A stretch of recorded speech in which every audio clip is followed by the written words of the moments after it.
Good morning friend, कैसे हैं आप सब लोग? बहुत अच्छे। आज हम आपको लेकर आए हैं संस्कृत में समास। आज हम आपको बताएंगे द्विगु समास। द्विगु समास संख्या पूर्वो द्विगु। जिस समास में पहला पद संख्या को बताने वाला हो उसको बोलते हैं द्विगु समास। संख्या पूर्वो द्विगु, पूर्व पद में संख्या हो उसे द्विगु समास कहते हैं। परिभाषा है, जहां प्रथम पद संख्यावाची होता है, जहां प्रथम पद संख्यावाची होता है तथा उत्तर पद की विशेषता को प्रकट करता है, वहां द्विगु समास होता है। तो आप समझिए, संस्कृत में संख्या पूर्वो द्विगु, ये इसका सूत्र है। तो जिस समास में पहला पद संख्यावाची हो वह द्विगु समास होता है। संख्यावाची अर्थात संख्या को बताने वाला हो। ठीक है, तो कुछ उदाहरण आप देखिए। ये है हमारा सामासिक पद, इसको हम समस्त पद भी कहते हैं। ये हमारा समास विग्रह है, इसे समास विग्रह करने को आपसे पूछा जाएगा। और ये है हिंदी में अर्थ, है ना। तो पहला है नवरात्रम। नवरात्रम में पहला पद हमारा है संख्यावाची नव, और इसका होगा नवानाम रात्रिणाम समाहारा। 9 रात्रियों का समूह हमारा नवरात्रम कहलाता है। दूसरा है त्रिभुवनम। त्रियाणाम भुवनानाम समाहारा, 3 लोकों का समूह, है ना। हिंदी में हम समास डाल चुके हैं, हिंदी की वीडियो देखिए। लेकिन संस्कृत में इसका समास विग्रह हिंदी की से अलग होगा, इसलिए त्रियाणाम भुवनानाम समाहारा, 3 लोकों का समूह त्रिभुवनम कहलाता है।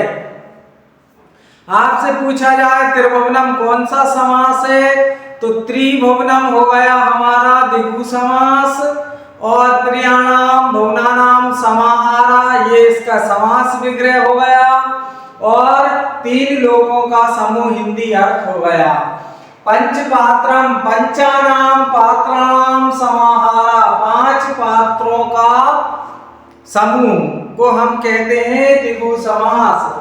तो आपसे समास विग्रह करने को ज्यादा पूछा जाएगा। पंचवटी, पंचानाम बटानाम समाहारा। तो द्विगु समास की पहचान हमारी एक ही है कि पूर्व पद क्या होना चाहिए, संख्यावाची होना चाहिए, और ये समूह को बोध कराने वाला होना चाहिए।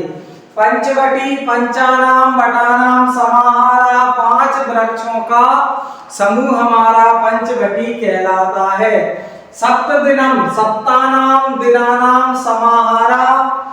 सप्तदिनम यानी 7 दिन। 7 दिन किसको कहते हैं? सप्ताह। 7 दिनों का जो समूह होता है वो सप्तदिनम अर्थात सप्ताह कहलाता है।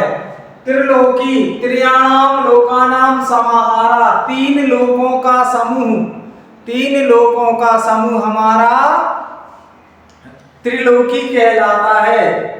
अष्टाध्याय, अष्टानाम अध्यानाम समाहारा, 8 अध्यायों का समूह। 8 अध्यायों का समूह हमारा अष्टाध्यायी कहलाएगा। त्रिमुखी, त्रियाणाम मुखानाम समाहारा, 3 मुखों का समूह हमारा त्रिमुखी कहलाएगा। सप्तर्षिया, सप्तानाम ऋषिणाम समाहारा। सप्तर्षिया, 7 ऋषियों के समूह को हम सप्तर्षिया कहते हैं। सप्तानाम ऋषिणाम समाहारा, 7 ऋषियों के समूह को।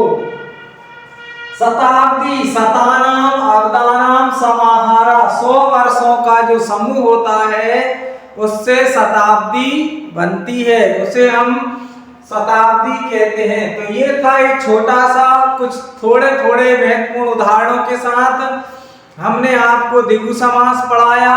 द्विगु समास जिस समास का पूर्व पद संख्यावाची हो और वह समूह की ओर इशारा करे, ग्रुप की ओर इशारा करे, तो वो हमारा द्विगु समास होता है। तो हमारा वीडियो कैसा लगा?